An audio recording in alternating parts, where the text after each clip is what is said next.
Hello viewers, menu টিউবে আপনাদের স্বাগত। আজ আমি আপনাদের বানিয়ে দেখাবো আটা আর ডিম ও সবজি দিয়ে খুব কম তেলে একটা স্বাস্থ্যকর নাস্তা রেসিপি, যা খুবই তাড়াতাড়ি তৈরি হয়ে যায়, যা বাচ্চা এবং বড় সকলেরই খুবই সুস্বাদু লাগবে। তো এই রেসিপিটি বানানোর জন্য প্রথমে একটা পাত্রে দুটো ডিম ফাটিয়ে নিতে হবে। তারপর কড়াইতে 1 টেবিল চামচ তেল দিয়ে ডিমটাকে খুব ভালোভাবে ঝুরি বানিয়ে নিতে হবে।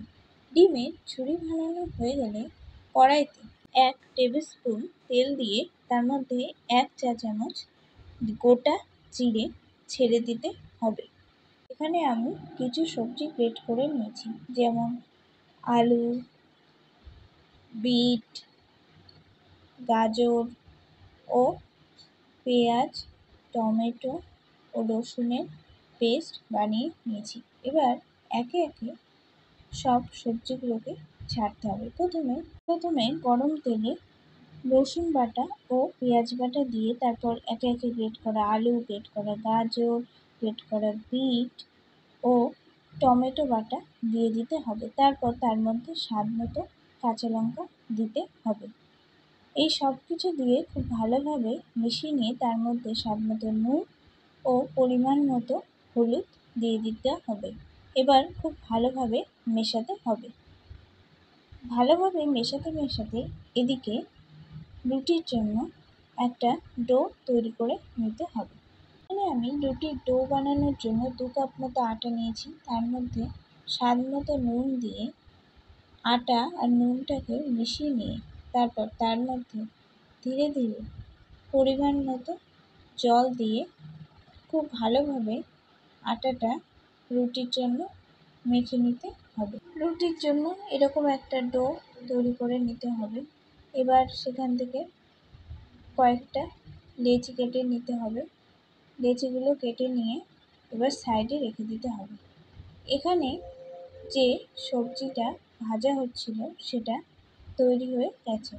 এবার তার মধ্যে ডিমের ঝুরি দিয়ে খুব ভালোভাবে মিশিয়ে নিতে হবে। তারপর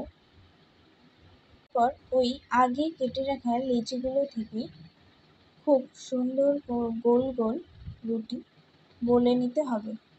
রুটিগুলো বানানো হয়ে গেলে এভাবে ভাঁজ করে রুটির মধ্যে শেপটা তৈরি করে নিতে হবে স্ন্যাক্সটা বানানোর জন্য। এবার ভাঁজটা তৈরি হয়ে গেলে তার মধ্যে বানিয়ে রাখা পুরটা দিয়ে যেমনভাবে ভাঁজ করে দেখালাম সেইভাবে ভাঁজ করে নিতে হবে। আপনারা যদি আমারটা ফলো করেন তাহলে আপনাদেরটা হবে পারফেক্ট। এইভাবে একটা লম্বা ভাঁজ দিয়ে তারপর আবার ওপরের পার্টে 1 চামচ মতো পুর দিয়ে তারপর ভাঁজটা দিয়ে দিতে হবে, যেমনটা দেখালাম। ভাঁজটা দিয়ে তারপর নিচে এবং উপরে খুব ভালোভাবে মুড়ে দিতে হবে।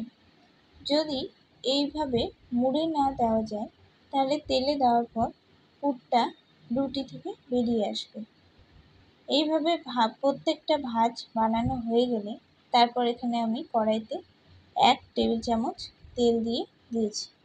তেলটা গরম হয়ে গেলে তার মধ্যে বানিয়ে রাখা পুর ভর্তি রুটিগুলো দিয়ে এদিক ওদিক উল্টে পাল্টে খুব ভালোভাবে ভেজে নিতে হবে, যেমনটা আমি দেখালাম। এবার গরম গরম প্লেটে পরিবেশন করলেই তৈরি আটার স্বাস্থ্যকর স্ন্যাক্স। আমি আপনাদের এবার ভেঙে দেখাচ্ছি। দেখুন, জিনিসটা দেখতেও যতটা আকর্ষণীয় হয়েছে, খেতেও ততটাই ভালো হয়েছে। আমার আপনাদের কাছে রিকোয়েস্ট রইল অন্তত একবার হলেও এই খাবারটা বানিয়ে দেখার জন্য। যদি মেনু টিউবের ভিডিও আপনাদের ভালো লেগে থাকে তাহলে ভিডিওটিকে লাইক, কমেন্ট করে সাবস্ক্রাইব করতে একদম ভুলবেন না। আর সাবস্ক্রাইব করে বেল আইকনটা অবশ্যই প্রেস করে রাখবেন পরবর্তী ভিডিওর আপডেট সবার আগে পাওয়ার জন্য। আজ তবে এইটুকুই থাক। আর কথা হবে নতুন কোনো রেসিপি ভিডিওর সাথে।